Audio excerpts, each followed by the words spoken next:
Ladies and gentlemen, you have waited all week.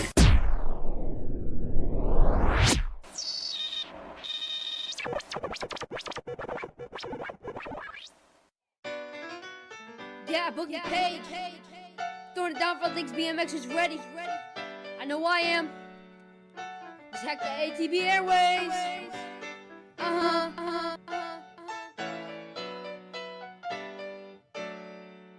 Let's kick it. All things BMX. It's a BMX show. Unlike the rest, if we need some info, they got the best. Like and subscribe, kick back and relax. And it's all things BMX. It's a BMX show. Unlike the rest, if we need some info, they got the best. So like and subscribe, kick back and relax.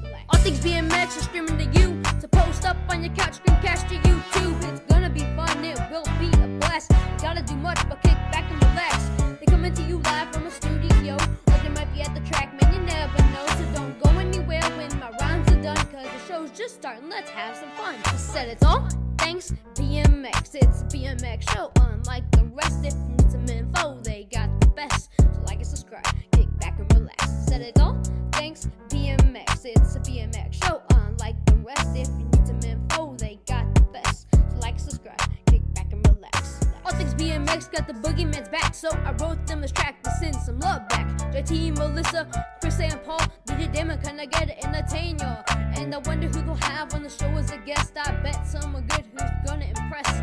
Guess I would just have to wait and see. Let's get the show going and start the party. Said it's all thanks BMX, it's a BMX show. Unlike the rest, if you need some info, they got the best. Like and subscribe, kick back and relax. Said it's all thanks BMX, it's a BMX show. Unlike the rest, if you need some info, they got the best. So like and subscribe, kick back and relax.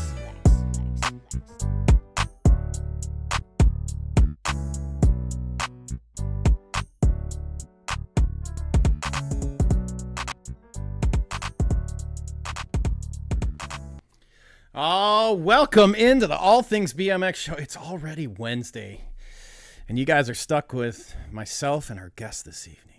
Just me. I'm going to do my best for the trivia segment, and the guest is going to carry the show this evening. I'm just going to call it out. We've got Hacksaw Jim Severt with us this evening, and this guy is one of the hardest working guys from BMX. He does everything from taking care of trails, building red bull courses, still ripping and riding. And he just had a grandson. We're going to welcome him in here in a few minutes. He's going to be joining us on the Danger Snack satellite video line. The ATV crew is coming to you live from the DeSoto under the big top right now. Studios here in Heartland, Michigan, the bustling metropolis of Heartland, Michigan. I think there's 3 stoplights here. You guys should come visit, sit in the studio. And we want to thank Danger Snack. If you guys haven't got your Danger Snacks, make sure you guys order them. You can use the discount code SHITSHOW and get a discount on ordering your very own Danger Snacks. And this is the snack that's the difference between hauling ass or dragging ass. And I've been using them in the morning now, and they definitely help me on the commute into work. The opening song is brought to you by the man himself, the man, the myth, the legend, Boogeyman himself. You guys check him out on Spotify. Don't forget, you can support the show. If you guys are watching on Facebook right now, you can just click on the stars and send some support, or you can cruise over to our Buy Me a Coffee page, and all these links that I'm talking about will be in the show notes, and you can support the show that way. And got a good chat question for you this evening, ladies and gentlemen, and we want to thank BMX Rocks Photography for sponsoring the chat room and the chat question. So it's a big weekend for movies, if you guys don't know. We got 2 big blockbuster movies. Well, I'm going to say one. I don't really care about the other one, so I'm a little opinionated on it. We got 2 big movies coming out this weekend, and I want to know which one you're going to go see. We got Barbie coming out, and we got Oppenheimer coming out. Which one are you going to go see? A little non-BMX question for you. We want to thank 110 Nutrition for sponsoring the show. Answer BMX. Onto Wheels Hot Shot BMX products, and we also have Gate 9, our good friends at Bombshell, Mega Design, and branded pop-up canopies. And without further ado, let's welcome our guest in. Welcome back to the show, Jim. How's it going? How you guys doing? How are you, Justin? I'm good. Been riding the bike, having a good time. Glad to have you back on. I see you've been doing a lot of stuff. Yeah, thanks for having me. Oh, it's always a pleasure, man. Always a pleasure. Glad you could carve some time out to hang out with us this evening. We're going to kind of talk about, we'll cover kind of real quick and recap a little bit how you found BMX. That's typically the first question. Well, you've been on before, but we'll just give a little recap how you found BMX, and we're going to jump in and talk about some of the exciting things you've been doing since the last time you were on the show, which was like show 70 something. So it's been a minute, 'cause this is 165 now, man. We're closing in on 200 now. My BMX story, huh? So I was 75, living outside of Columbus, Ohio at Buckeye Lake. And my dad for Christmas got me and my sister's little Z50s, which I wish I still had that one because, man, those things are just worth money and they're just cool. And so he started me off on that thing, and I was just dangerous, like out of control. And he found this thing, and it was a thing for BMX racing, for bicycle racing at a local motocross track. And so instead of risking my neck for on the motocross scene, he took me out there and put me on a little Schwinn and sent me down a hill that was not groomed. It was rubber band start and the whole nine. And I had a pillow in my helmet so it wouldn't jiggle around. Just the funniest stuff. And he let me race my motorcycle once too. And I always was like, oh, I want to go back and race the bicycle. The bicycle was more fun. Yeah, like I was racing like 11 and 12-year-olds. And I was 5 years old or 6 years old, whatever it was at the time. And so it just kind of stuck from there. And it's just been however many years now since 1975, 76 of BMX and bicycles. And I wouldn't change it for the world. That's awesome. So last time you were on, we were talking. We talked about a lot of stuff, but you had done some Red Bull work, and you're taking care of some trails, and out in trails are out in Vegas, right? North of Vegas. Reno. Yeah, that's not by Vegas. You're taking care of the trails. Then I know here, was it like a month or so ago? Some of these douchers on these e-bikes or something went out there. What happened there, and what ended up being like the final kind of resolution? Are the trail's still there? What's going on? So if you're looking at the pictures right now, my little grandson there, Trip, I went back down to Reno. I'm living in Moscow, Idaho right now, going to the University of Idaho and finishing up my master's degree in architecture. So I drove down to Reno to go hang out with family and be with my son and his girl and meet Trip when he was born. And out of the blue, randomly, two young ladies that race BMX and ride bicycles and everything, they sent me messages, and they're like, hey man, these motorcycles are out at your jumps right now. And I was kind of like, I didn't really want to get involved with it, but also I have a responsibility for it because my name's still on the paperwork. Mm-hmm. And I'm not in Reno right now. I'm up in Moscow, Idaho, and all that. And so I went out, and the Washoe County Sheriff has always told me, don't confront people because notoriously I have before, and they're like, call us. So I call the sheriff, and they meet me in the parking lot. And by the time I got there, it was already gone. Yeah, that's a picture of just a little bit of the damage. And so it's interesting because I didn't go down there to be involved with that. I went down there to meet my grandson, and so now I have this on my hands. And I don't know how your local scene is or how local scenes are across the country or across the world, but there's a lot of talk all the time about how, oh, I'm going to go out and help you, or I'm going to show up, I'm going to do this, or let me do this, or let me do that. And then at the end of the day, it's all bullshit because they won't show up. And I don't, I'll just call it out. The people that do show up, like, I commend anybody that shows up to a BMX track, the dirt jumps, a skate park, brings a broom at a skate park, whatever it is. Like, you're just contributing into safety for one, but also like you're a part of the community, and it counts. Like people realize that and they appreciate that. I appreciate that. And so, um, like there's no one to defer to. I'm like, okay, so I call the cops, go out there, they're gone. And the one young lady, she had sent me a video that they had posted online. And so I was like, and she sent me the name of the kid who shot the video because she knew him. So I go online, I just drop it on there. I'm like, hey, you know what? I'm over this. Like, um, I can't get any support. I can't get any help. And basically, my bike park, the biggest little bike park, is a one-man show. Like I've been on the hook for the last 23 years for that thing. And so I just was like, hey, you know what? I'm over it. Like I'm over trying to get people to help. I'm sick and tired of asking. I feel bad when I ask, like and then just general like people don't want to help. That's all there is to it. They want to go and they want to use the facility. They don't want to help.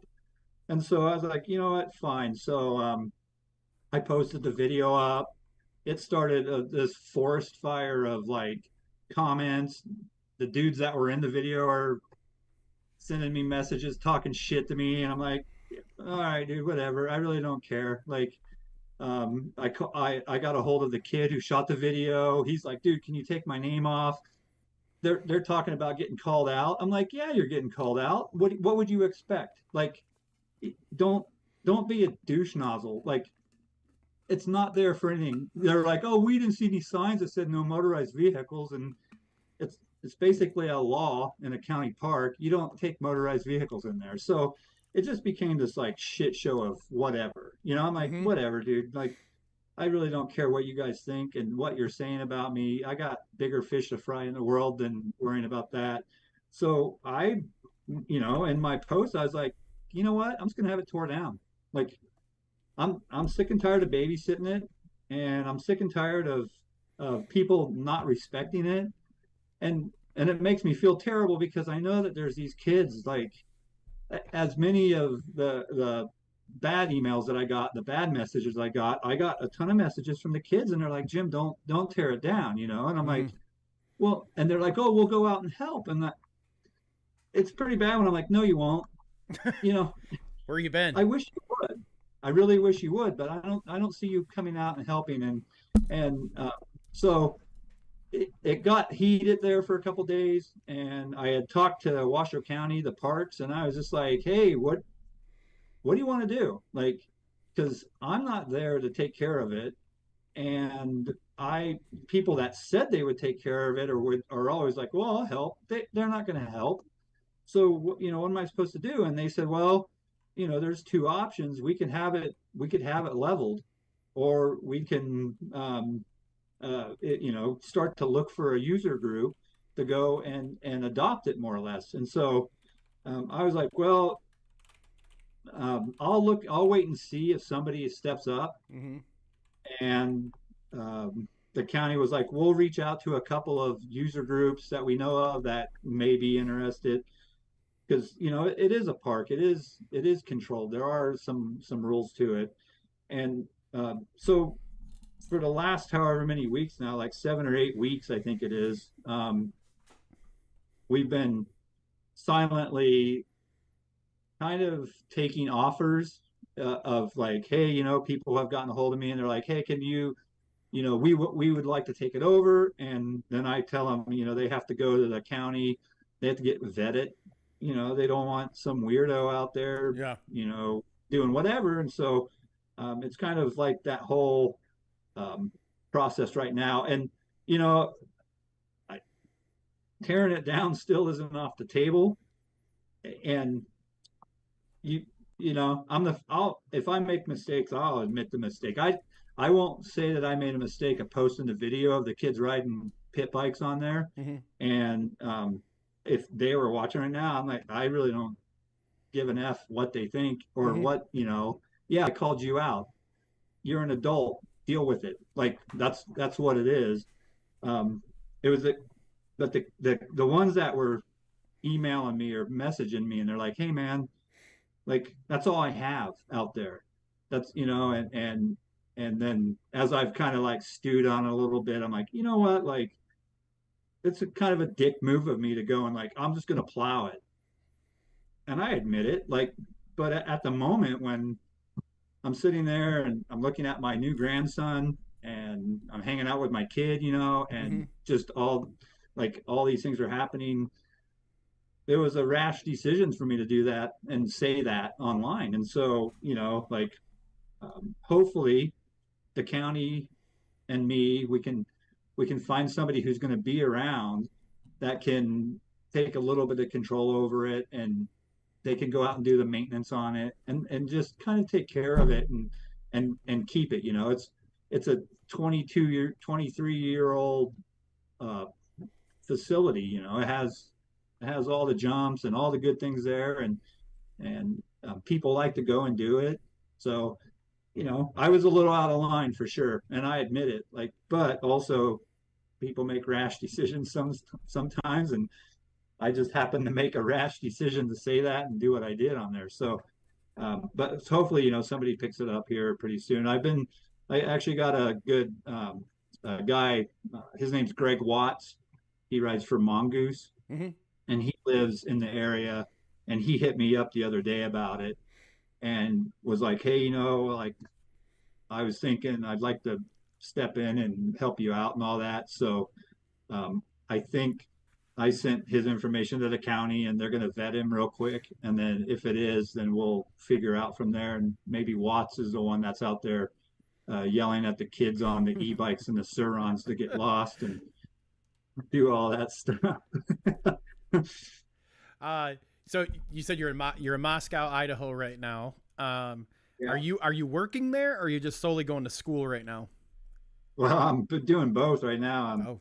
So I'm in my last year of my master's program for architecture. Mm-hmm. Uh, and over in the spring, I was awarded a scholarship to build a affordable house in Moscow, Idaho, for the Moscow Affordable Housing Trust and for the university. So I've just stayed up here this summer, and basically in the last 6, 7 weeks now, we've erected a two-bedroom tiny home, more or less. Mm-hmm. That's we're getting ready to finish the roof on it, and just kind of fun things like that, and just doing architecture. And then in the fall, I'll be an instructional assistant or a teacher, more or less, for a lower level, 200 level uh, drawing class. So just kind of working up here and enjoying the summer and keeping busy, and just playing architecture and riding mountain bikes and BMX bikes and whatever else I can do. Nice, nice. Have you been doing anything with the like Red Bull or any of them? Like the last time we talked, you did what? It was a mountain bike. You helped with. Was it a mountain bike course? It was a mountain bike course, right?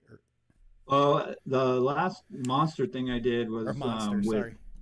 yeah, I did that with Owen Davis and Marcy Davis and Mike Davis, and we built the compound. He's a up and coming monster rider, and so they I don't know how much Monster was involved, but it was a little bit. And Marcy and Mike, Owen was There's a picture of it right there, that ramp.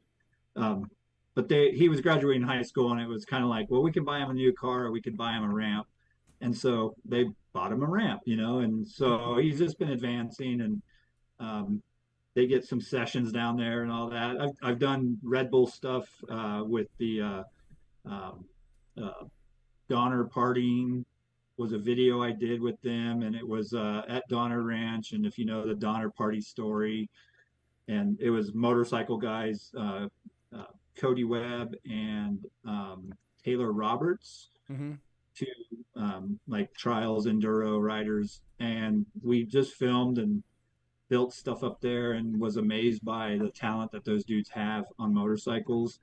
I did some stuff with Red Bull also for the uh, Ryan Dungey stuff in the cornfields, and did a couple other things like looking up in the sky in New Mexico, looking for Felix Baumgartner when he's falling out of the sky and stuff like that. So just kind of keeping busy with that. A couple other things for Monster here and there, but Cliff Bar. So me and my really close friend Joe Preisel, we did the Sickle Scramble a few years back in California, and it's a circuit race, and we built like a gauntlet. We had ramps and rhythm section, and Lagunitas beer was one of the sponsors, so I built a Lagunitas leap off of some crazy kegs of beer, and general buffoonery and debauchery, like we were drinking beer and building stuff, and there was nothing better. So, and just like working at my architecture or at the architecture firm I work at, which is KRI Architecture in Reno, and drawing houses, dealing with the power companies and everybody else, and I get to build a house, so life is great. So yeah, did you catch any of the Greg Hill? You were on with the Greg Hill show, right?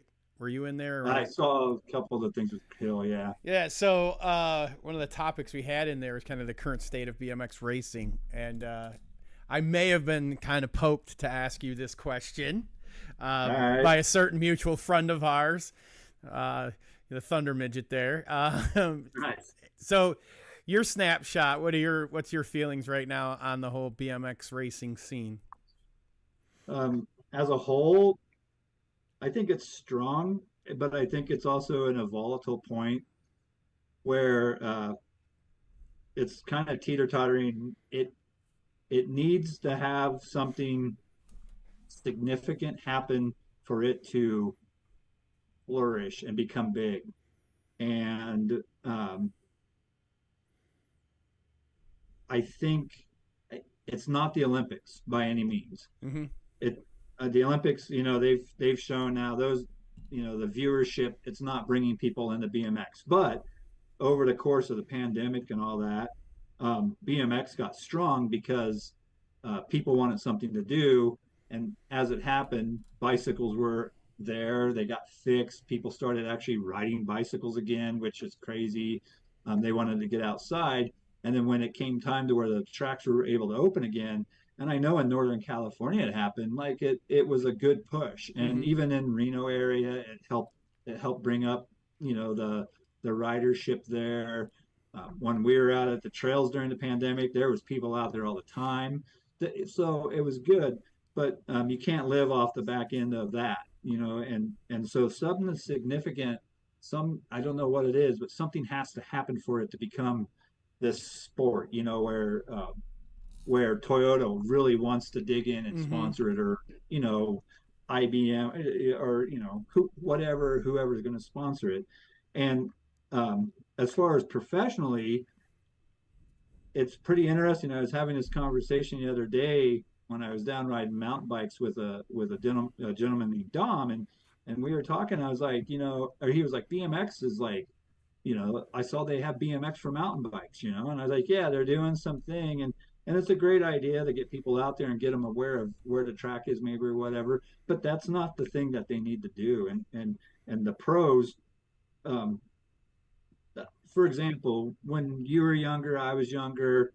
When I saw Pistol Pete Lonkarovich, dude, I was through the roof. Mm-hmm. I was like afraid to walk up to him and talk to him because he was a hero to me. And you hear it all the time. There was, BMX heroes or whatever, but they really were. When I saw Greg Hill, when I was a kid, I would go up and like, oh, can I have your autograph? I got Greg Hill's autograph 40 times probably, from races.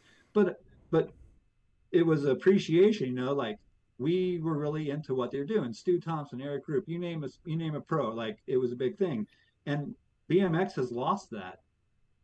And I don't know if it's because, and I'm not going to bang on USA BMX because they do their job. They keep points. It's the most efficient points keeping system in the world, like not just for BMX, but for everything. Like everything's clear about them. yeah, people say, oh, there's a conspiracy. They're making money. You know, they're supposed to make money. It's a business, you know, and they got to keep the business open, the doors open. So whatever it is, they need to celebrate the pro.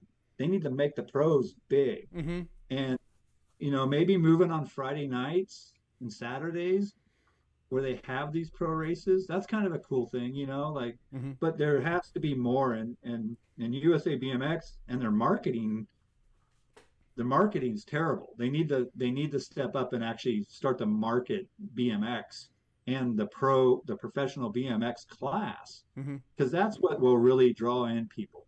The Mm-hmm. fast amateurs are great. You know, I love watching Cedric Cade ride. He's amazing. Mm-hmm. But until Cedric Cade is a pro and a significant one where he's making waves in the pro class, it's just not going to happen, you know, like and they need to really step up and actually start doing that. So on the USA BMX side, the marketing thing really has to happen.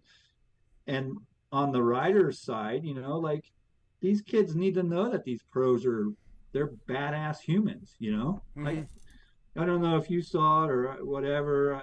I follow baseball really closely, and Shohei Ohtani, you know, like he's he's just destroying Major League Baseball right now. And there was a thing the other day that said, "Is he the best athlete in the world?" And I'm like, no, no, he isn't. I know BMX guys who are multifaceted athletes that will go out there and yeah, they're not hitting 60 dingers in a season, but they can hit them and they'll play football. And you know, these kids are coming from these other sports and Yeah. they're talented. So, like, um, that needs to be the showcase. These talents need to be showcased, and it needs to get on TV. It needs to get back on ESPN, Yeah. and Yep. there needs to be good production for it. Like professional people going out and building you know, a NASCAR or Supercross related show Mm-hmm. that makes and celebrates these kids who are now pros, and they're doing amazing things on bicycles, you know. So I think it's in a good place. It just needs to there needs to be more now. Mm-hmm. You're saying like got to have something happen with the marketing, the packaging of the video to get to that mountain bike level, because it's there, it's here, and you look at mountain biking and it's there because you look at their mountain biking. You know, I was watching the Red Bull Roof event that they had, and Yeah. there was hardly any like bike advertisers. It was like T-Mobile and, you know, car companies. You had these outside sponsors, and you know, we've said this before. That's what's missing in BMX. Like they got to get it outside of itself. You think because of the amount of amateurs racing now, you know, you look at some of the like 1720 class, 16, 15, they're huge, and they're huge through all the proficiencies. Like that takes away the urgency for the emphasis on the pros. So this was my thought process on this. Back in the day, you know, we've talked many times on various many shows on how, you know, the pro class was getting paid big and this and that, and they were using the pro class to bring kids in, right? They're building the heroes like we talked about. Well, now you've got classes that are 70 riders deep, and that's a lot of, I mean, flat out, that's a lot of money coming in that doesn't get paid out. And Right. I got thinking about this, like, is that really, like, they don't have to have this emphasis really on the pro class when, like, kids aren't running up to the fence to watch them, like little kids, you know, like you and I will, but Yep. maybe a brisk jog, but we'll go watch. And well, but like the kids themselves aren't really like into the pros. And I always ask this question, like, can you go to your local track and like poll 10 kids to find out if they can tell you who the top three female pros are? And probably not. You're probably not gonna find it. But like, I got thinking about that, like the amount of amateurs racing now, is it necessary really for a pro class? I think so. I You think do? it's Okay. um, and here's one that gets me in trouble all the time, but it's just my belief is I think the pro am takes away from the pro class. And I almost want to say it's disrespectful to the pro class sometimes because um, you have an amateur athlete. Amateur now, is it's such a loose term, but the pros turn pro for a reason, or the elites, right? Mm-hmm. And they are out there um, racing against the best riders in the world. Now, there's a few amateurs that are comparable. Cedric Cade is like that kid when he's healthy and everything. I don't think there's anybody faster in the world than Cedric Cade.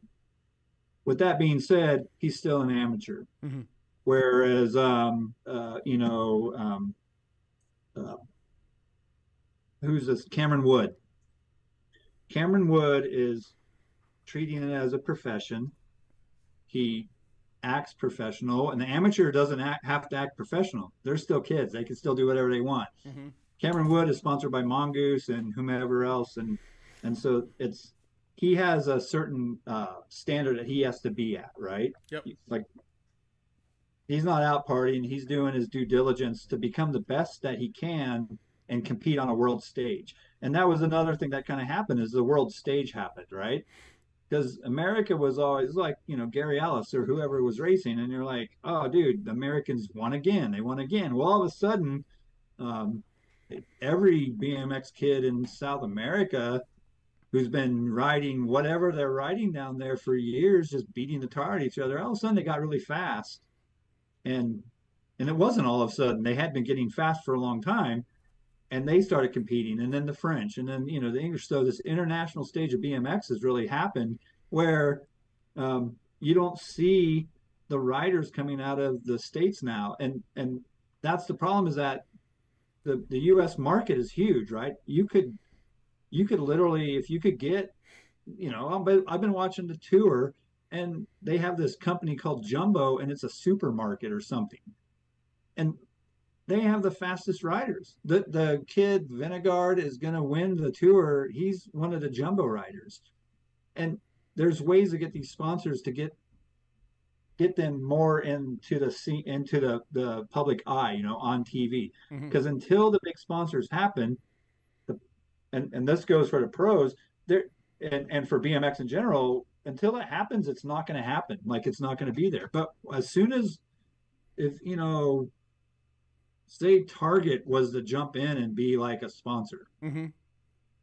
Um, that's advertising dollars, and that's something that ESPN or whoever wants. So, of course, they're going to want to be like, well, hey, we're sponsoring Cameron Wood. He's a Target rider, and we really want to get him out there more, and we want our name on TV. We want to sell underwear to kids or whatever at Target or whatever it is. And so let's get this on TV. It's a lot easier to sell it when you have those big corporate sponsors. Yeah. And it's not selling out. Like it's at this point in BMX life, it's buying in. You have to buy in to get something out of it. And I don't know like who can do that. I don't know where those people are or whatever, but there's a lot of smart people in the world that someone like USA BMX should be listening to. They should listen to every idea that comes in. There should be somebody there, Mm-hmm.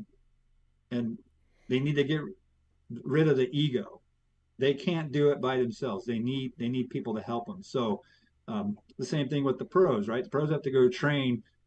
They need the representation also, not just from USA BMX in general, but also like for themselves. And the guys that are getting big they have representation. They have agents now. Mm-hmm. And it's funny to think about that, but like that's their job, that's their profession. So yeah, the professional class is needed. It needs to be there. And I'm not a fan of the pro-am. Like I think that it's a almost a disrespect to the professional riders when they're out there. All right. Did you make it down to Dirty Fest? I didn't. What do you think of those events? I think they're cool. I think Yeah. What's the other one? Frogtown, and then Texas. they just did one. Yeah, Texas Classic Days, and Frogtown and Dirty Fest. Yeah. Yeah, I think it's pretty cool what's going on with them.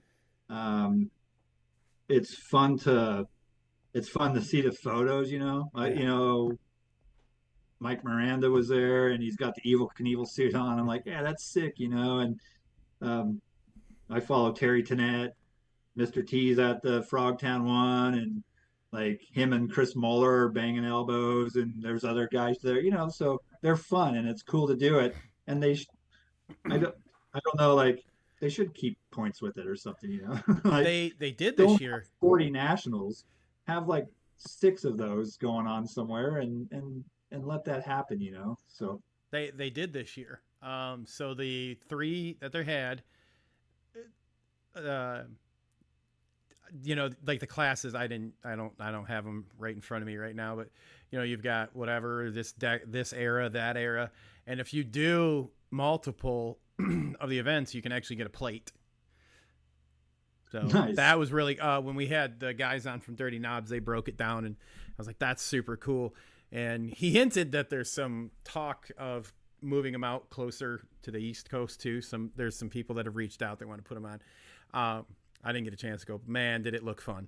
That looked. I didn't race in that era. I got into the racing and the bike riding later, and when I got into it, it was more just like park riding stuff when that was popular. So that looks a lot of fun. Like the Texas track was like Bind's Eye downhill. It looked a lot of fun.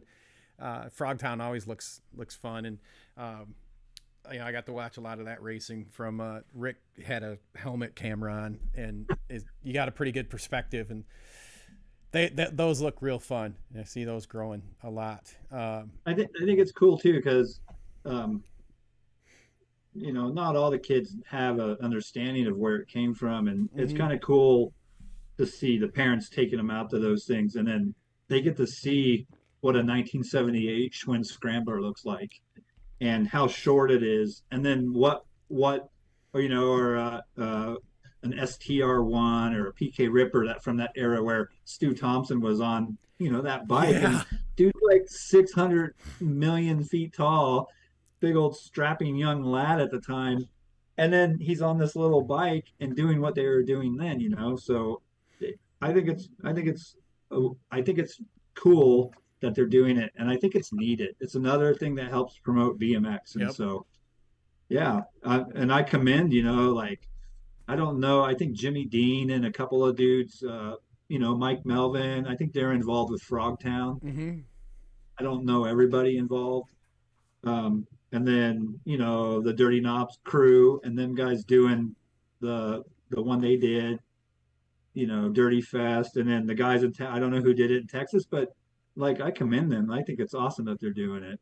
Man, we had Rusty Dial helped with the one in Texas, and just the scope of hearing what they did, what Dirty Fest did, and we just haven't had somebody on yet from Frogtown yet, but to see how much work have gone into those events and nothing but positivity coming out of them, that's pretty awesome. Like that's pretty cool.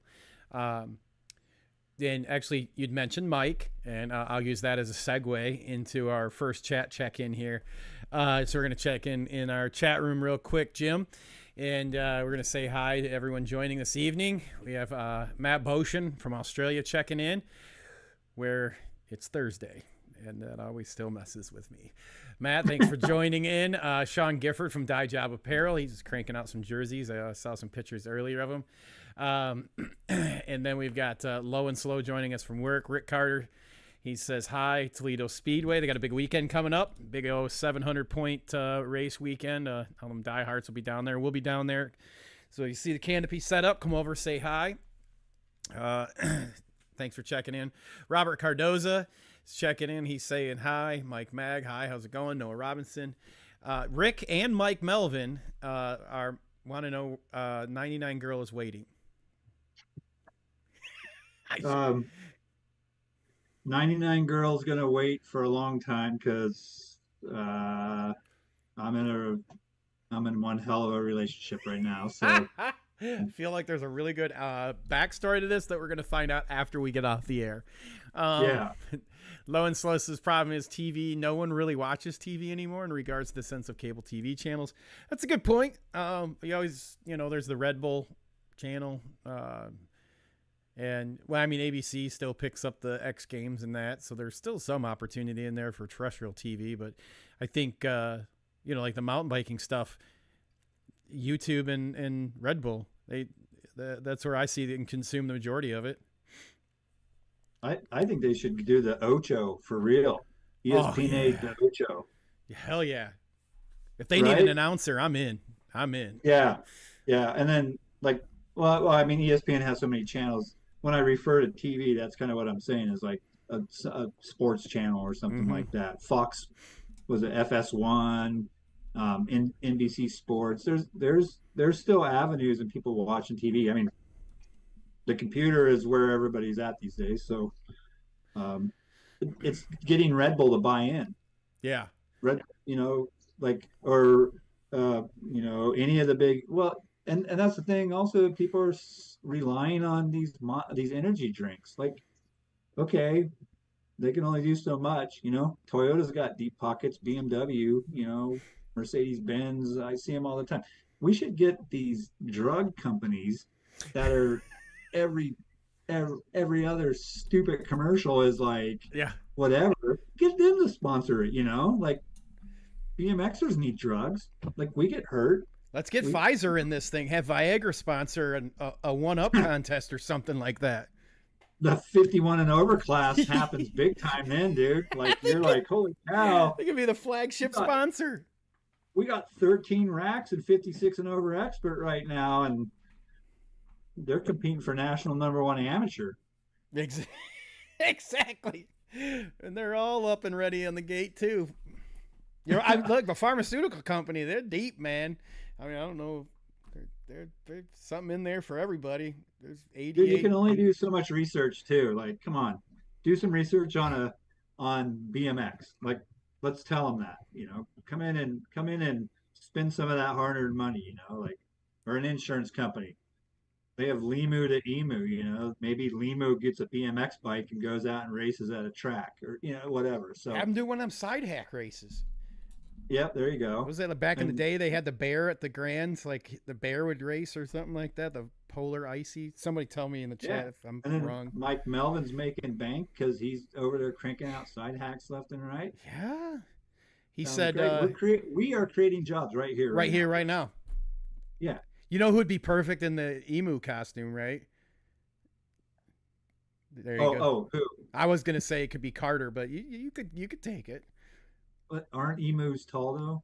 That's a good point. So you could do a little baby one, and then you could be a one. So you got the little guy and the big guy. Melvin said Dirty Fest was off the chain, and he said he's pretty sure that Frogtown's going to be too. Yeah. I'm excited to see what happens at Frogtown. I just think it's going to be. I hope they're expecting a lot of people. That's Yeah, I didn't know that last year they had like a regular race. So they did the old school, and then like a they double had pointer or something. yeah, and you had like kids with clips on and whatnot. Because I was watching somebody's YouTube film from there, and I'm like, wait a minute, that's just regular bikes, which was killing me because they had the flat turn. And I'm watching these kids come in and they're clipped in, and some were, some weren't. Really, and man, that's the stuff that's fun, right? Like, you don't ever, Right. like was the national last weekend in Raytown. It was raining. Everyone's going to talk about that one. They're not going to talk about the one that had 75-degree weather, sun shining, everything went off without a hook.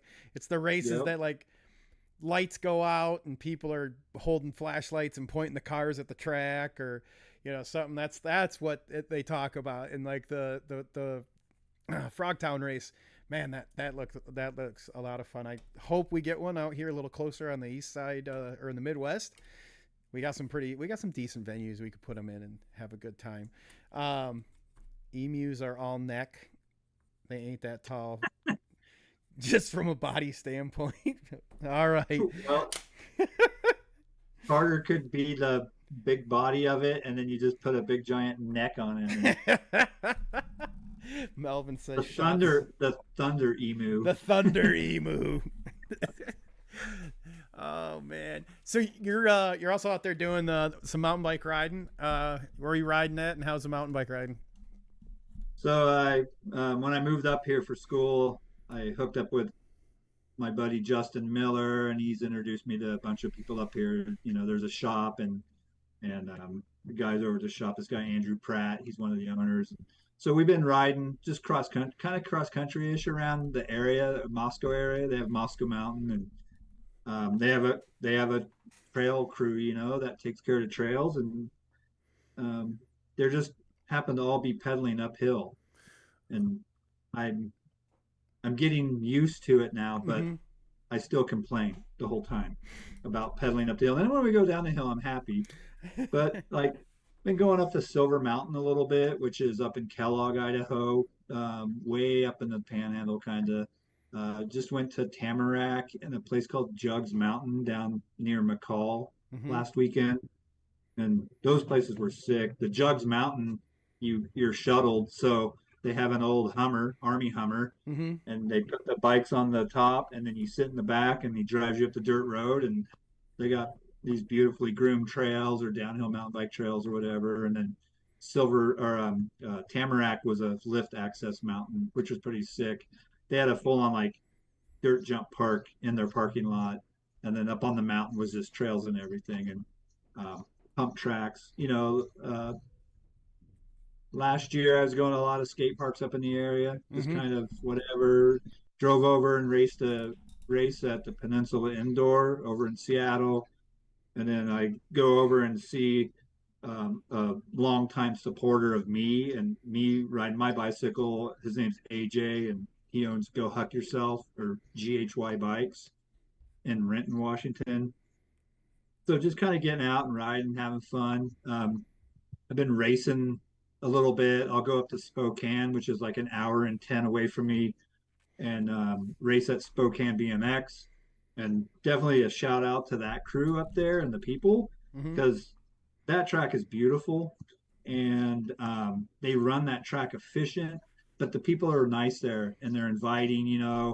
Um, I showed up there last year for the Washington State Championships, and I was racing my Colt Corey Walsh frame.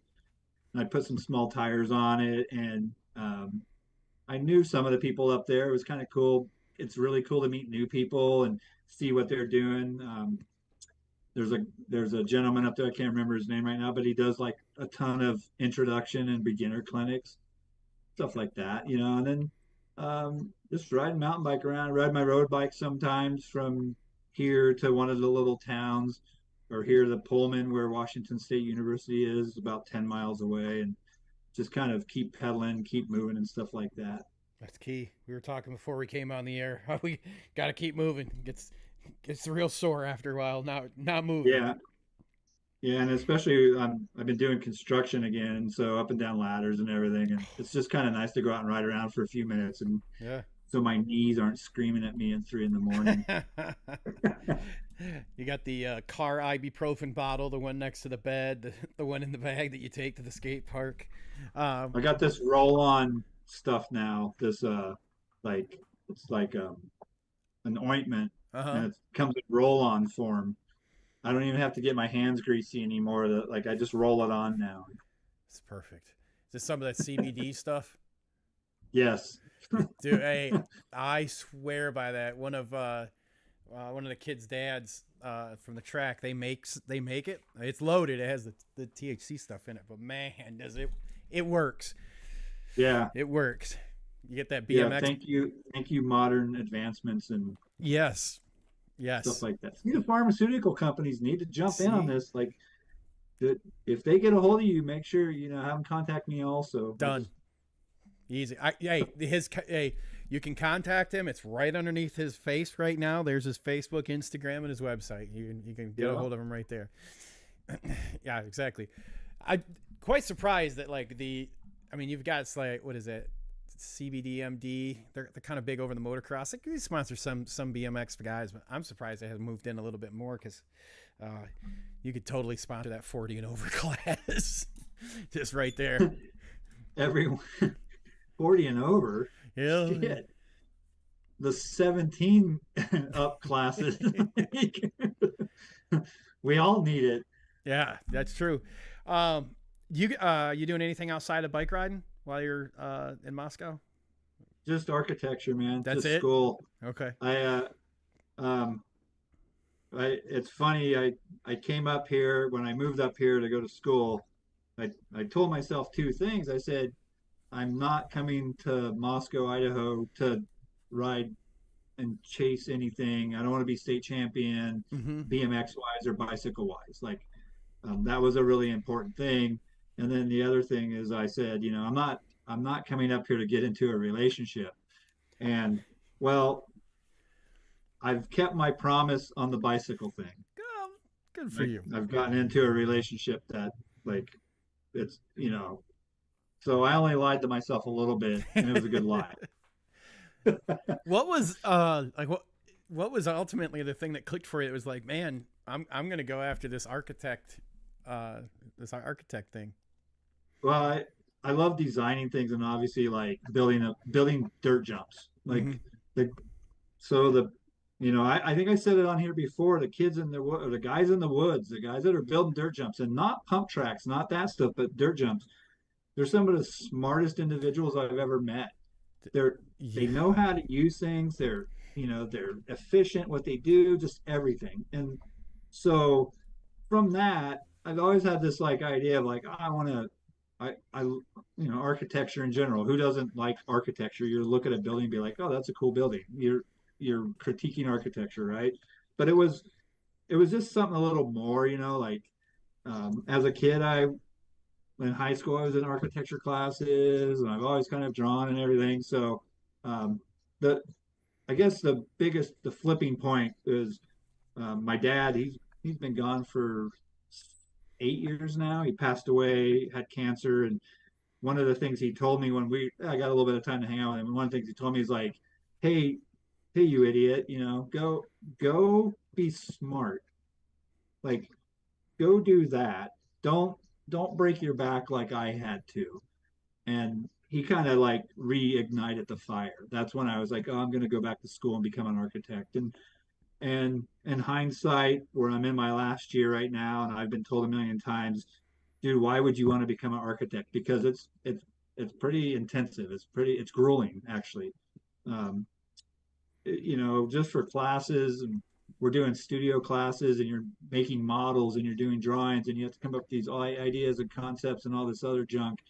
And like you're up, it's a it could be a 24-hour a day thing. You might be up for 24 hours getting a project ready for a critique or whatever. So um, that's fun. Mm-hmm. I should have become a lawyer. It'd have been a lot easier. I know that. Wow. Like when they say the hardest profession, or through college or whatever, is becoming a doctor, and the second one usually is an architect. And so of course I have to take the hard way to do everything. I can't just take the easy way. And but it's been pretty fulfilling, and that was kind of like coming from the bicycle thing. um, BMXers do it great because we always have a can-do attitude. It's Mm-hmm. like you can throw anything at a BMXer. Look at the famous, Jimmy Johnson, race car driver, Jeff Gordon. Like you look at successful people, and if you look and find out they're BMX people, you can be like, oh, I can relate why they're successful. Mm-hmm. Like, and so it's just one thing that like when I went into going to school and becoming an architect like this, I was like, I have to be 100% into it. It's very important to me that I am. So um, just kind of Pop's kind of nurtured it, and I've always had an interest in it, and I'm not getting any younger, that's for sure. So I decided, you know what, I'm going to become an architect, and it's been a journey since then. Sometimes good, sometimes bad. Well, it's really inspiring that you just picked it up and was like, I'm going for it. When you were on before, I think it was 2 years ago. You were pretty new into the program and whatnot, and it's like, wow, man, that's a bold move right there, and that's really proud that you stuck with it. You're in your last year now, and you got you're lined up. You said right, like you finish and you're gonna go work at an architect firm, or you're already at the architect firm. I'm at an architecture firm right now, but what's what's going to happen is I'm going to end up moving to Nashville, Tennessee. Okay. And,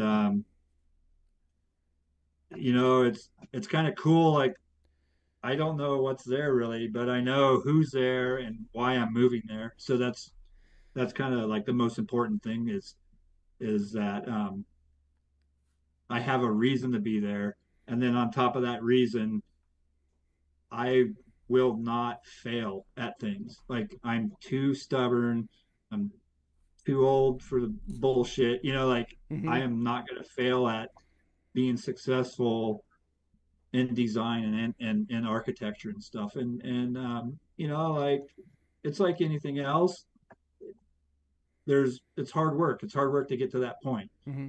And because of because of riding a bicycle and BMX and mountain bikes and all the other crap I've done, like and I just said it, like you look at the people that are out of BMX, they're going to be successful because they're driven, they want to do it. So um, I will make whatever's going to happen. I will make it happen, and it'll Mm-hmm. be. Um, I don't want to be famous. I don't want to be anything else. I just want to be good at what I do and make cool stuff. Like really, at the end of the day, I want to make cool things. So Mm-hmm. that's why I'm building the house right now. I thought it was cool. I'm like, ah, man. And we get Hacksaw on the East Coast now, so that'll be fun. Well, we are gonna jump into the trivia here, and then we're gonna do the lightning round. So I'm gonna do my best here to fill in for Melissa and make sure that we get the trivia here real quick. Jim, I'm gonna text you real quick, message you, make sure I have the right answer. So we got our awesome prize pack here. We want to thank our sponsors that we have. Bombshell.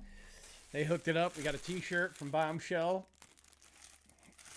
And then Ghetto Wear threw in a hat. Pretty cool hat here. And we have our sticker pack. I guess Haro, Florida, some ATV sticker. Gate 9's in there, 110% nutrition. Bombshell. Mega Design. Pretty much everyone's in there. That's what I had. All right, thanks. So, time for the trivia question. We were chit-chatting earlier, and I hope you guys were paying attention because our trivia question that we have is, what university is Jim going to right now that he'll be graduating from? That's our trivia question. What is the university that Jim's going to? Not where it's at, not where he lives right now, but what university he's going to. And with that, I'll let you guys know who's coming up on the show next week. We got Joey Leto here joining us, racing super fast, up-and-comer elite pro. He's going to be on the show next week. And Jim, coincidentally, next week aligns with my birthday. So it'll With be your birthday. with mine. And I am moving up an age class. So, that's as BMXers, that's really the only birthdays we celebrate. So when people are like, "Oh, it's your birthday. How old are you going to be?" Do you say, "Oh, 46, 50?" Yes, that's exactly the class Okay. I'm going into, too. That's it. I said it not too long ago. They're like, "Oh, you're going to be how old in August?" I'm like, "I'm going to be 51, 55." They looked at me and I'm like, "I mean, I'll be 53, but I'm in the 51, 55 class." Like, Exactly. That's it right there. And with that, let's jump over here and let's do our next segment here. We're gonna jump into lightning round, and this is gonna be a fun one right here. So we're gonna rapid fire some questions off, and we want to thank our friends over at brandedpopups.com for sponsoring the lightning round. If you guys haven't done it, make sure you get over there and check out brandedpopups.com. You can pick out your very own favorite branded canopy. So if you are a big fan of standard bikes, all things BMX, Gate 9. Brian's constantly adding more and more companies in there. I know you added Bombshell and some more. So you can get in there and you can order your own favorite branded canopy right there. So if you're like on a co-sponsored team and you want that factory look without having to race fast enough to be on a factory team, you can just go get your own canopy. All right. That's a good way to do it. And that's the good people over at brandedpopups.com. All right. Lightning round. Typically, Melissa and I take care of this, or Chris and I, but you're going to get me. So we're going to fire it off. First thing that comes to mind What was the last movie you liked so much that you watched twice? Star Wars, Like the OG one? the last one, Okay. the Skywalker one. Yeah. That was a good one. That was a good one. Yeah. Favorite sport other than BMX? Baseball. Oh, no, wait. World's Strongest Man. That stuff's intense. All right. One place you'd like to travel to that you haven't been to? Iran. All right. What was the last thing that you Googled? Biggest little bike park. For real. So you'd mentioned earlier you have a new girlfriend, and what's the favorite date night things you guys like to go hang out and see or do? Anything in the water. Like she's quite a water person, so Very cool. I enjoy going out to the water with her and watching her swim and stuff. Okay. Your favorite television show? Or YouTube or streaming, like however, whatever your I favorite like show. the Unclick podcast a lot. Like it's kind of the one that I watch is Unclicked all the time. An actual TV show would be like FBI or something. All right. Something mindless and I don't have to do any work. So The one sport you would never try.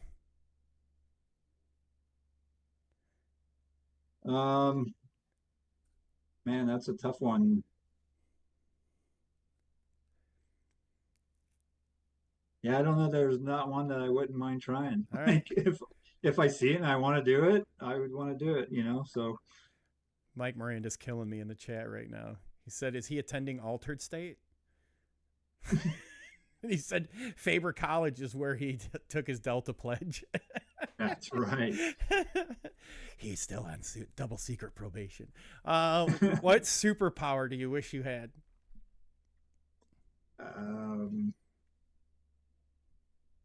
The I don't know, slinging webs. That'd be sick. Just get wherever you want to go. All right. Or teleportation, one or the other. Like, all right.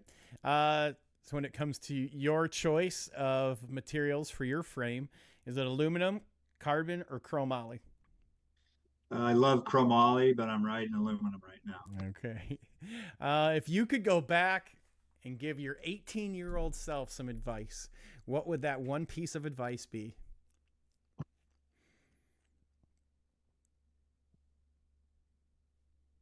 Chill out. All right. We've actually had that's been one that's come up a few times. Yeah. Your favorite guilty pleasure?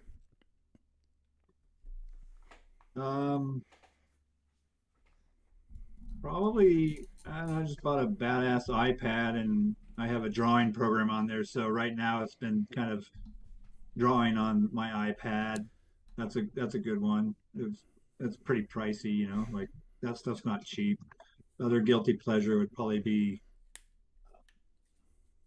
I don't know, drinking beer. That's probably a really good guilty pleasure. Nothing wrong with that. Nothing wrong with that at all. What would be the most annoying thing about you? Or what is, actually? Well, Sorry. Shit, I could tell you a million of them probably. We'll just go with the top one. My patience. Okay. But I'm learning and I'm becoming better at that. So let's go. Okay, what's your favorite type of music you listen to? So I love hardcore music, New York City hardcore, like bands like Hatebreed, Knock Loose. Like I love it. I love to go to the shows. I love to see the kids dance and just completely destroy each other. I think it's the greatest thing. I pretty much listen to all music though. Like I'm into it all, but if there's a hardcore show nearby, I want to go and I want to see. All right. Let's see. So what's one thing people are surprised to find out about you? Sort of like if you have like a hidden talent or a hobby, people are kind of surprised to find out. Not BMX though. Well, I think people are surprised about baseball, like that I'm so into baseball, and also that I'm truly a big fan of the World's Strongest Man stuff. And I follow all those athletes that are doing that, and I know all their drama and everything, and Oh wow. I Okay. love it. Like I think it's amazing that these humans are doing what they're doing. Dude, the keg throw over the Yeah, look, my family's owned bars and still own one, and dude, like even young, grabbing a keg and carrying it out when it's busy because I don't have time for the dolly. And I think these dudes whip them things up in the air like that is impressive. That's and the Stones is the other one I find super impressive. Atlas Stones. Yeah, Yeah. the Stones. Yeah, that's crazy. What's your favorite type of cookie? Cheap chocolate chip. Cheap chocolate chip. All right. The kind you get at the dollar store. Man, Uh-huh. I'll eat those things all day. Like thinking about it now, you just brought it up. Now I'm gonna go to the dollar store afterwards and get chocolate chip cookies. All right. Peanut butter. If you got to choose, is it crunchy or creamy? It's creamy, but I'm I'm an equal opportunity peanut butter eater. So if it's crunchy, it's getting eaten also. Like I don't. It's always in the cupboard. Like I always have it. If Yep. I'm at an event, I always have peanut butter with me. Like it's my that might be my other guilty pleasure is peanut butter. All right. All right. Last question for you. It's a tough one. Your favorite Wednesday night live stream BMX show? Oh, it's all things BMX, of course. It's always a tough one. Always a tough one. All right. We thank you for playing the lightning round with us. And you guys watching and listening, if you've got questions you'd like to add into the lightning round, send them in. Let us know. We'll get them in there. So looking back, no one's got the trivia question. You want to let them know what college that was? You want me to tell them? Yeah, nobody got it, man. So yeah. I'm in my Master's of Architecture program at the University of Idaho, the Idaho Vandals. Idaho Vandals. All right. Mike Miranda said you should trade in that iPad for an Etch-a-Sketch.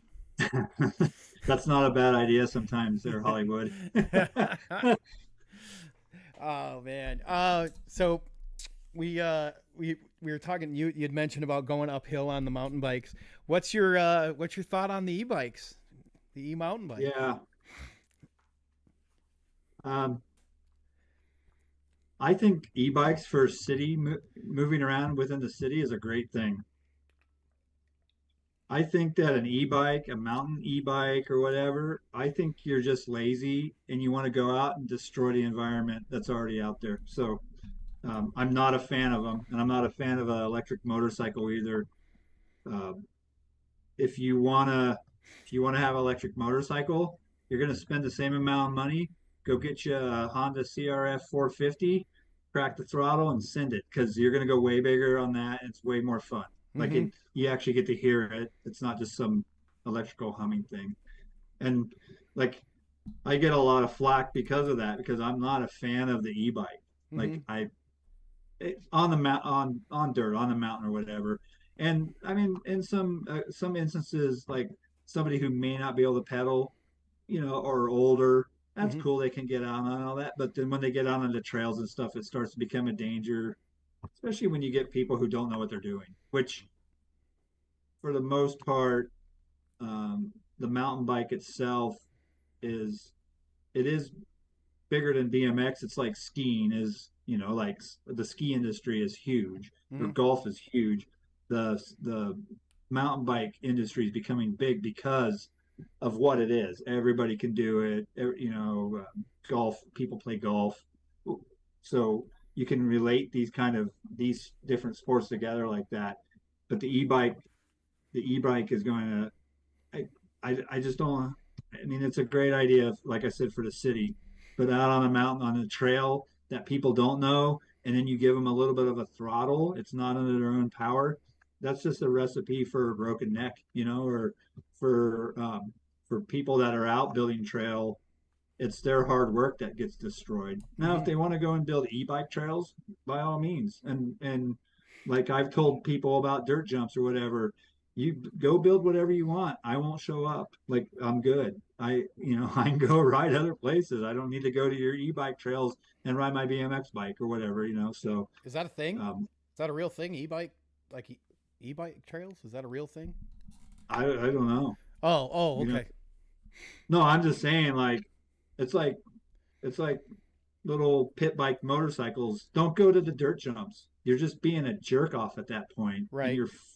you're effing up everybody's hard work.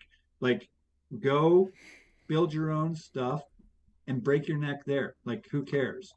Go do that. Good Leave the point. BMX stuff and the bicycle stuff alone. So, Yep, that's a good point because that just brings negative exposure to like BMX trails. On the e-bike side, there was I read an article and there was a comment that the guy that you're talking to in the article, he had said that what he liked about the e-bikes. Now I don't run one, I don't have one, but was that he could, because of the, is it called pedal assist? Is that the when they like okay, yeah. he could get more runs in like I think he used like a 45-minute or an hour time frame because he could get back up a trail, right? Which okay, that's obviously this is obviously somebody that's skilled that knows how to ride. But it's like a little bit more about these. Doesn't the bike itself end up heavier because of that, like the batteries and all that stuff on them? I Yeah, rode but one they're in a parking lot once. That was it. That was as far as I did. So that's all my experiences. That's why I'm asking. yeah, I mean, it's like anything else, technology is getting better. So I know they are light, they are lighter than they were before. Mm-hmm. But I still think it's like I don't know much about e-bikes. I don't pay much attention to them, but I think it's hub driven. So the rear hub is the driver. So you got to, that rear wheel's going to be heavier, and then you have to have a place for your batteries and all that. And um, like, man, some of the road e-bike stuff or commuter e-bike stuff is whoever is designing that should. Say it. Say it. You're untethered. Say it. Have you seen some of them? They have tubes going where who cares where that Yeah. tube goes? It's Yeah. just there, and I like the big fat tire ones. They're Yes. they're nice, they're fun to ride. But but make it look cool at least if you're gonna do it. At least when you get like a specialized Evo or whatever, transition makes an e-bike now. At least they look kind of cool. I actually got an email from a company that made them or makes them. And remember the Fat Cat bikes, the big two-wheel, like you'd strap like a Briggs and Stratton motor on those things and Yeah. take off. This company made that's the look.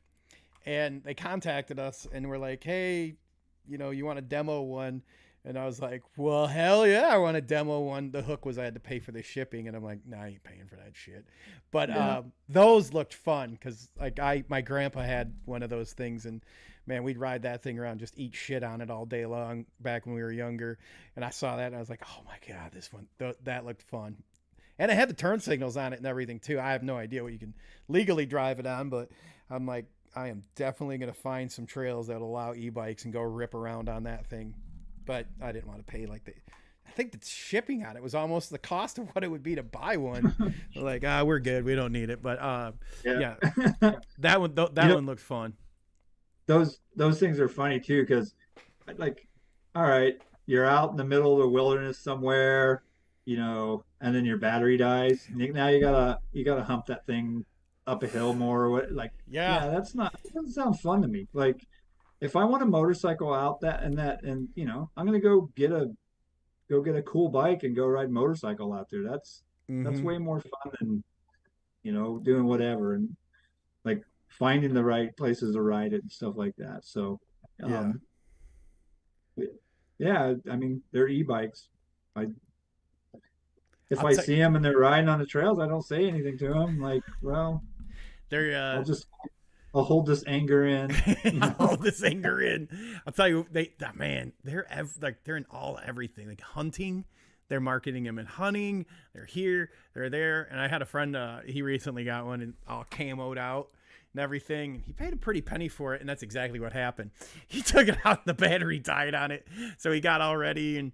Like, I mean, I guess they're like geared in a manner you could drag like a deer with them, which, Really? Yeah, that's what his was. That was the big thing with his is he could put on like a sled or something and drag the damn deer out or something. And I'm like, hey man, how'd that go? He's like, the damn battery died when he got everything all ready, field dressed everything, and it was like ready to go. And he goes, I'm like, so you had to push that bike back, go back and get your deer, and bring the deer back. He said, yeah, that's exactly what he had to do. Like, well, I guess you're gonna be charging that battery before you go out. Yeah. Yeah. I mean, and to each their own too. You want to ride an e-bike, by all means. What this idiot right here says about e-bikes should have no bearing on what you're doing in your life. But I'm just not a fan of them. Like, it's got to be a decent revenue stream for the bike shops that can work on them. Because like the time I spent in Florida, they were everywhere.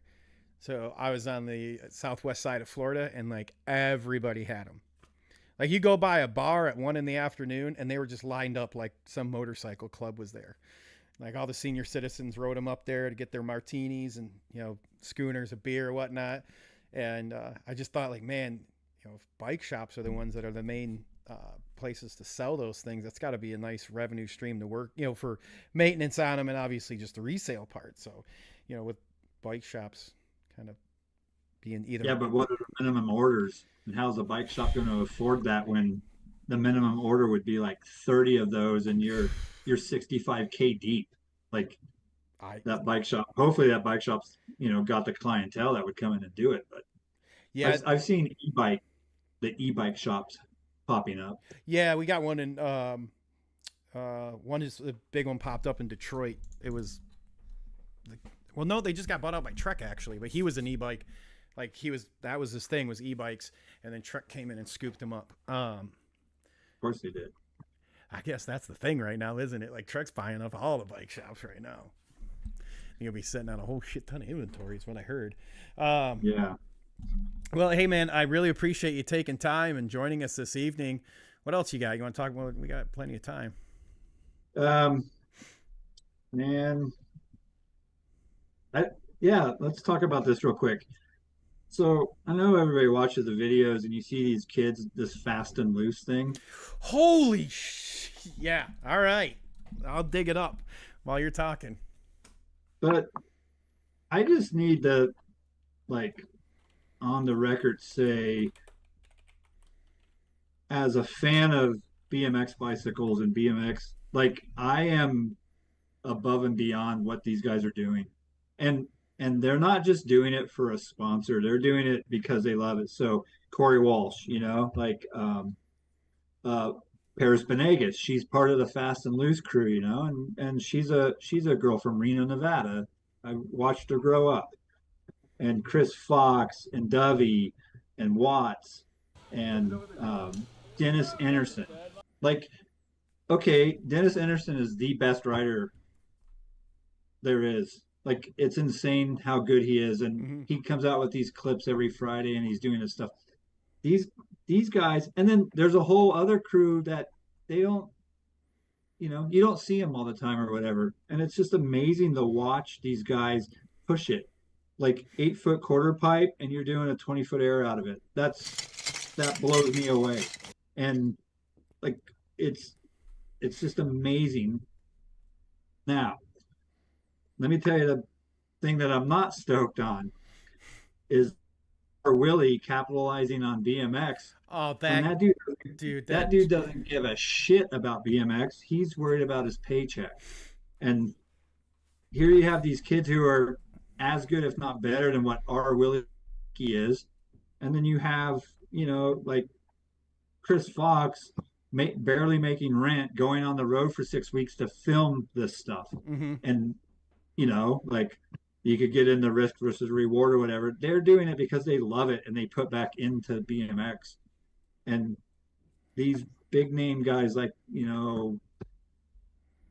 I'll just pick on our Willie because I'm not a fan of him. I'm not a fan of what he's doing. Yeah, he does some sick stuff, but I don't want to go to a contest and watch a circus act either. I want to see BMX. I want to see dudes going big and old school huge turn downs or whatever like that. So just kind of how those kids are really impacting it. And then as the inverse on the BMX racing side, watching a kid like Cameron Wood or Cedric Cade, um, uh, who's the tangent kid, Nick Adams, Mm-hmm. like seeing these kids and seeing the work that they're putting into their craft and how fast they are and how good they are and how they just ride.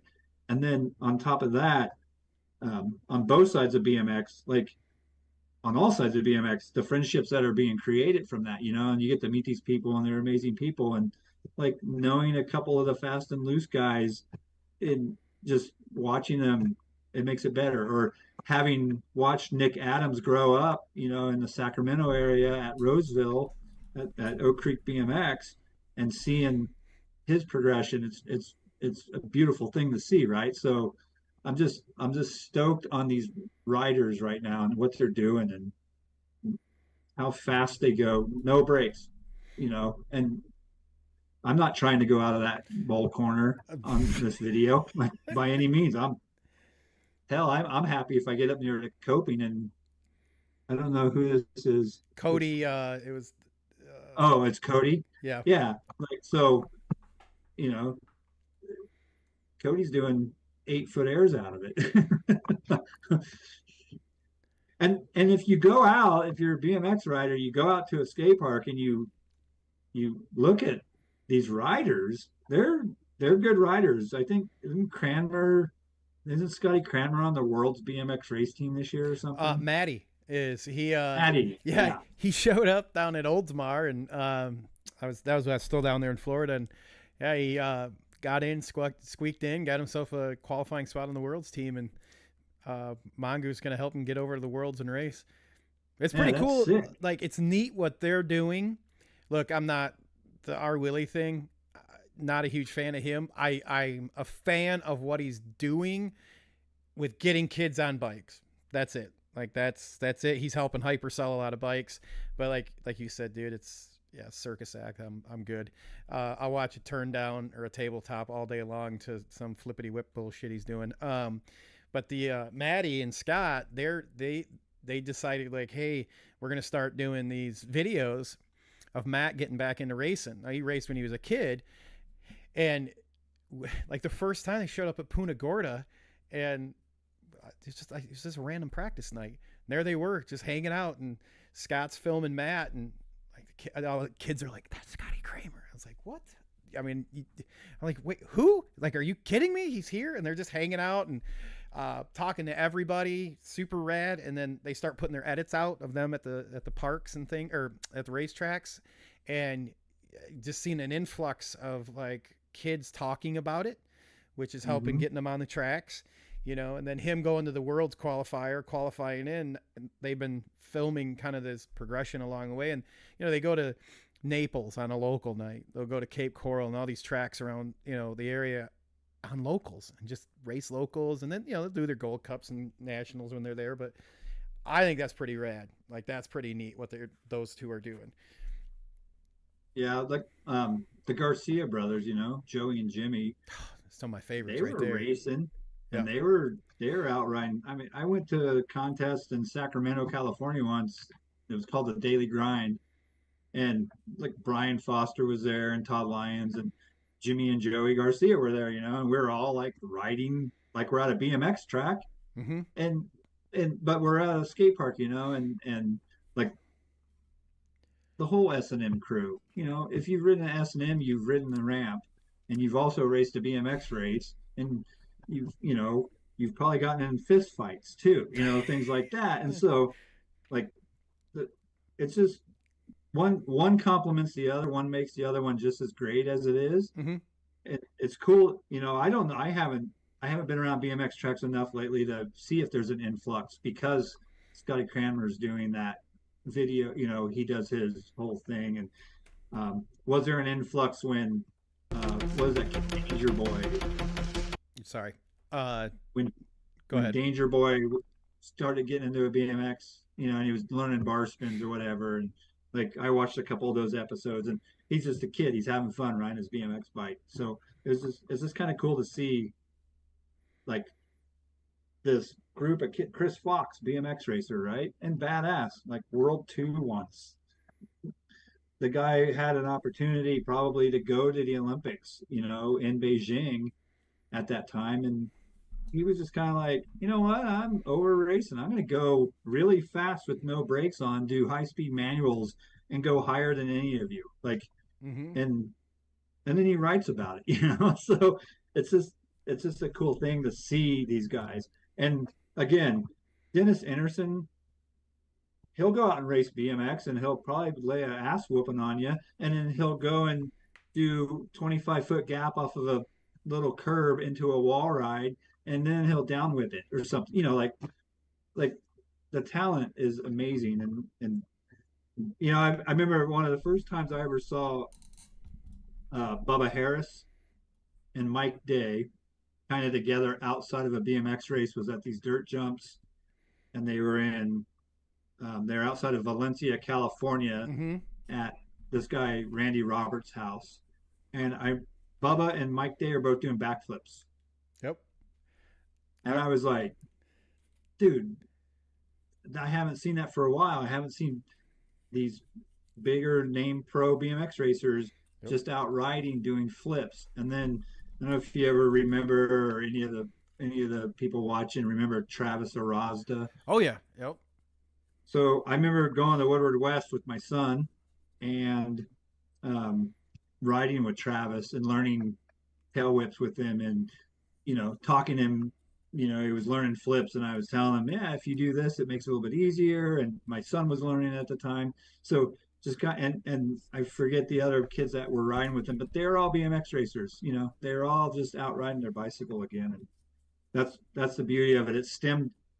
It put them back out in there, and it makes them, better rider for sure, whatever they're doing. Like the best park riders are the ones that race BMX bikes, because they know how to go fast at things, and Yeah. That's they true. know how to pull back. So it's pretty cool. I don't know. As I'm getting older, I've become more and more of a fan of just BMX, like, and seeing it. Yep. Like, Uh, and watching videos. So. Mike Day showed up at Ray's. They had him. Ray's Mountain Bike Park had him come in, and like he brought his medal, and we were riding with him back in the little skate park area, and I remember like seeing him do like a hop manual up on a sub box. And I'm like, holy shit! Like, I think he just bunny hopped like 3 goddamn feet to a manual, and then dropped in this other side. And he's like, yeah. We got chit chatting, and he's like, yeah, I couldn't bring. Somebody like GT wanted him to bring his race bike. He couldn't bring his park bikes. He was, showing off the metal and all that shit. Yeah. Ripper. And again, just flew around the park. And I know Ray's got a pretty big street spine. And I remember him just hitting one side, transferring completely over to a wall ride and down. And all of us are like, what? Because West Coast rider doesn't get out that far, in the Midwest ride. Yeah. So we didn't, and like we were in the foam pit. He was trying front flips. He was cranking back flips at Ray's like easily 9 feet up, just installing them and flipping into the foam pit, goofing off. And some little kid's like, can you do a somersault? He's like, he just went straight up, and then he did the flip and then just down. It was so cool. Like, and yeah, he was really, really, really good at park riding. Yep. Yeah, I don't know who's doing it now, but it'd be interesting to see what some of these guys are doing outside of training for BMX racing. Like they're not just sitting there, counting their cadence in a sprint or whatever. Like they have to be out. These riders are too good of riders to not be doing it. And now with the whole dirt jump mountain bike and stuff like that, like, it's the same thing. They got to be out riding stuff, and it's just, I don't know, man. It's just fun to watch. It's fun to see these guys just get so good, like things that I would have never thought of when I was 14, 13 years old. And I'm watching it now. I'm like, my mind gets blown by it. Yeah. So, Rick Carter said Jeremy Rummel. This is oh, the general, yeah. when you were talking about Travis at the riding at the. Yeah, Rommel wasn't with us, but I rode trails with Rommel before, and Mm-hmm. then, um, I mean, that's a whole show by itself. We could get into where's Jeremy now and what happened, but um, like that was another kid. Pound for pound was maybe one of the most talented BMX bike riders I've ever seen in my life, and he was a cool kid. He was cool to be around. I think he was racing elite or double A or whatever they want to call it at the time. And like he's in some position, coming around in a third moto or something and flips the last jump. Mm-hmm. And people go nuts, It's like, oh, Crew Jones or whatever. And then Rommel's out hanging out with everybody, drinking a Coca-Cola and sitting there in the stands talking to people and everything. Just a normal dude riding BMX bikes, but was young and like he was badass. So Mm-hmm. yeah, I miss Rommel at BMX races for sure. A couple people popping in and saying hi. John Hinkle, he said, "What's up, Saw?" Nice. I'm gonna. Pink Dog. He's in Tulsa working for USA BMX now. Is he? Uh, Yeah. and then I'm gonna slaughter his last name. Stu Bizzao, Bidzao, Stu Bedazzo. Badazzo. There you go. Bit asshole. He said, "What's up, Hacksaw?" And Rick Carter's saying hello again in there. You guys got any questions? Throw them in there. John says yes. He works at USA BMX. He does. If you just got in, rewind. Hacksaw's got the way to fix everything. The first half of the show. It's fun social media. You get to follow people that you meet, and Mm-hmm. like just Hank Dog's story, and having met him before and he's just a good dude and he loves BMX. He loves to ride Yeah. his bicycle. And it's funny, like you asked me earlier if I was to go back and talk to 18-year-old me, and I was like, yeah, chill out. When we were young, we wanted, none of us had patience, none of us all that. And it's it's funny, you've heard it before, like, oh, you'll learn when you get older and you can look back on things. And if I was a little more patient or whatever, or like things like that, Mm-hmm.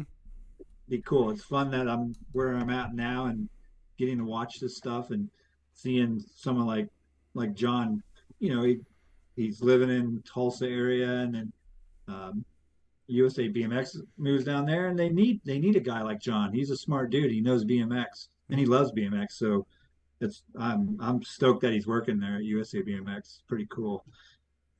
And then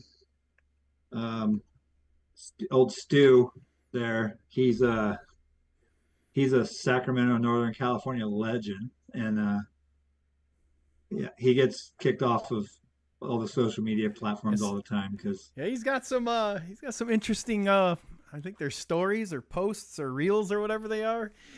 yeah, Yeah.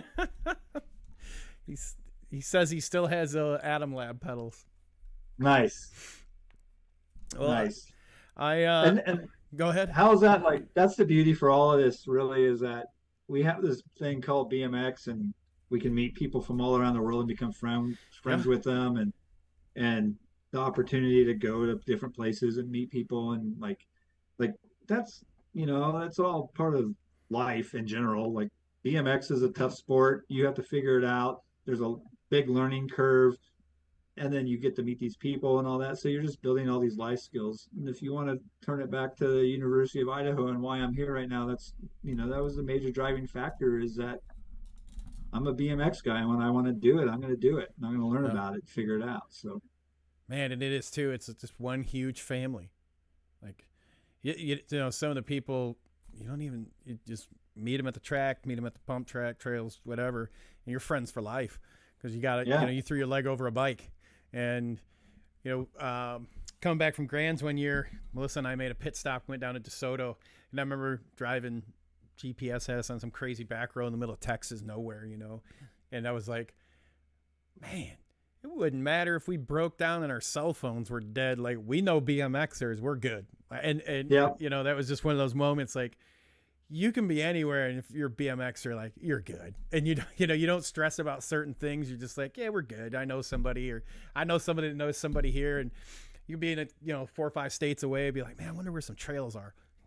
Oh yeah, okay. This guy says I can go meet up with him, or pump track, skate parks, whatever it is, whatever you fancy, man. It's a great fraternity. I think Mike Miranda called it a fraternity one night when we were talking.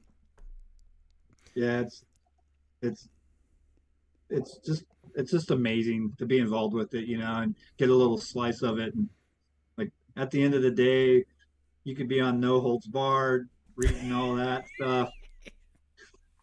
You could be on anything, watching, Dirty Knobs or whatever, and you feel like you're part of it. Yeah. And the stories get related and they get relayed, like it's just amazing what it is, and how it can impact and change a person's life is really what it is. So I don't know, I'm just thankful that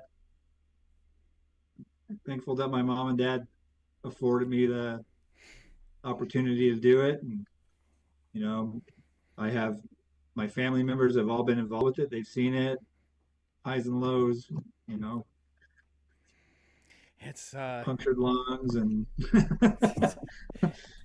yes, yep. It's always there though. You can go away, come back. It's always there for you. right. Like I've been taking time off, and I go up to Spokane again. Let me plug them a little bit. Spokane BMX, and I go up there, and it's home. Like I went up there, I didn't know anyone on a single point Saturday night race. That track's pulling like 35, 40 motos, That's great.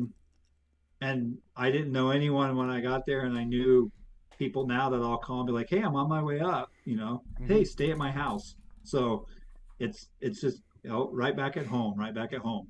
I always say if I go to a new town, all I have to do is go to the BMX track, and I'll Exactly. yep, That's it. or go to the skate park, like Yep.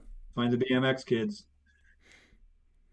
Well, I want to say thanks again for joining us this evening. We'll wrap it up, and you guys are free to hang out. You guys know, if you don't know, we kind of hang out for a while in the Zoom room after the show's done. You're more than welcome to come in and chit chat with us all. But thanks again. It was a pleasure having you back on. It's always a fun time just shooting the shit with you and having you on the show. You're always welcome back at any time. Before we check out, though, I want to toss it over to you for any shout outs and thanks, and then we'll put a bow on it and wrap it up. All right. Nice. So my the first shout out I have to give to is Alex Rubio, and it's just because he was like, "Hey man, give me a shout out." And if you've ever seen, he has a BMX meme site on Instagram or whatever, I can't remember right now. And then his brother Mark Rubio, they live in the Northern California, Nevada area there, and they're just rippers. Another kid that rides with them, his name is Carl Emmers, and you may remember him. He's the kid that did the 1080 or the 1440 and lost his eye. Oh, at the yeah. Yeah, at the triples. And so like those guys and Owen Davis, like they're that next generation that are just rippers. And again, it's like I love to watch those guys ride. Um, I want to really give out to my son and his girlfriend Jenna. So Peanut or Michael and Jenna, and then my grandson, my new grandson. His name's Trip, and he's healthy. He's 7 weeks or 8 weeks old now, and me and my son have been kind of debating because my son's like, I don't want him to have a push bike, a Strider. I'm like, whatever, dude. We're gonna get him a Strider. You don't have nothing to say about it because I'm his grandpa and I'll do what I want. So, but just I'm just stoked that there's this next kind of generation of a kid who's going to get to ride a BMX bike, and I get to be involved with it and show him that. So I'm just proud of my kid and Jenna, and then now my grandson. So it's a pretty big thing.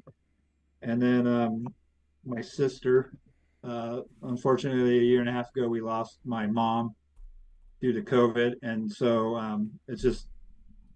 it's just me and my oldest sister now, and so I just give Sue a shout out and what she does for the community in Northern Nevada. She's on a general improvement district as the president and elected official, and she just does everything for kids and tries to get them things. And she's involved with Reno Battleborn BMX track because that's the area that she's on, this general improvement district. So just a shout out to her.